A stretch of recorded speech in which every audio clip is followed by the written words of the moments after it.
The first time Elena saw Daniel, it was raining. Not the kind of gentle rain that softens the sky, but a violent, bitter storm that mirrored the unrest she carried inside. Her coat was soaked, her umbrella broken by the wind.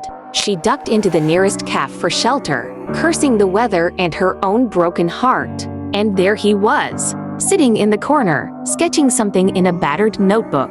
His eyes, deep and dark, met hers for a moment, just long enough to stir something she thought was long buried. She wasn't ready, not for him, not for love. But love doesn't wait for readiness. It crashes in. They fell fast, fast enough to believe this one was different. Daniel wasn't like the others. He listened. He laughed with his whole soul. He saw her, really saw her, even when she tried to hide. He painted her in colors she never knew she wore. For the first time in years, she allowed herself to hope again. But love, when it's real, also reveals. And the truth was, Daniel was broken too. Not in the poetic, harmless way people romanticize, but in the quiet, painful way that made him distant on Tuesdays, angry on Thursdays, and unreachable most nights. He loved her, yes, fiercely, but he didn't know how to love without hurting. The arguments started small, forgotten calls, misread texts, a joke that stung more than it should have. Then came the silence, the kind that screamed. And still, she stayed, because painful love, when it's the only kind you've known, can start to feel like home.